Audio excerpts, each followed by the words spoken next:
la France sous vidéosurveillance, kidnapper l'insouciance entre les barreaux de la méfiance. Regard fuyant, sourire éteint, la peur de l'autre au quotidien. On est plus sauvage que des chiens. À quoi va ressembler demain? Si pour être en sécurité, il faut fermer son cœur à clé, je préfère 100 fois me faire plomber comme un oiseau en liberté, plutôt que de vivre planqué comme le cafard sous un évier.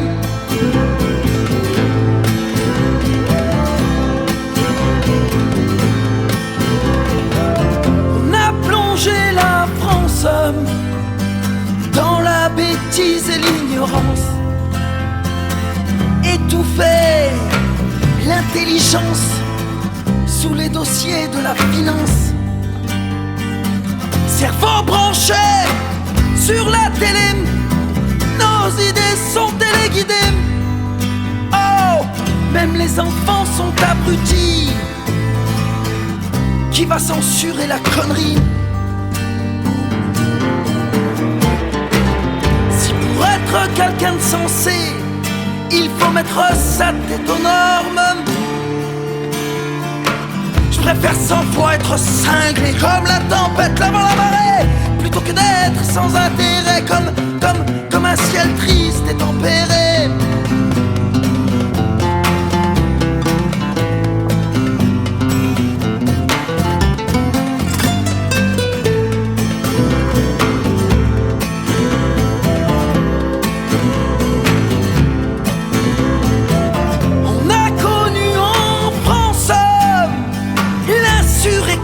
La résistance reste aujourd'hui, et la bonne conscience grâce aux œuvres de bienfaisance.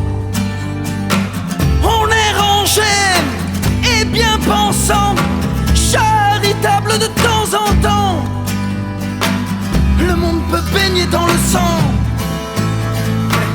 et la police protège nos enfants. Les voitures crament dans les banlieues, les braves gens trouvent ça scandaleux. Oh, c'est pourtant la règle du jeu. Qui sème la haine récolte le feu. Si pour être civilisé, il faut mettre sa vie en cage, oh, je préfère 100 fois être un sauvage au risque d'attraper la rage que d'être sage comme une image. Je ne veux pas jaunir avant l'âge. Alors écoute ça. Cette civilisation ne cesse de s'enfoncer. Matériel uniquement sont les progrès, les richesses humaines en bourse ne sont pas à côté, méprisées, gaspillées depuis tant d'années. L'exemple américain partout s'est imposé, mais sur la route du paradis, le diable peut-il nous guider? Le monde qu'ils construisent sort pas des studios Disney. Apocalypse Now serait plus approprié, espéré me semble de plus en plus dur quand j'ai l'impression qu'on fonce direct dans le mur. On dirait, et pour conclure, j'ai vraiment peur pour notre futur.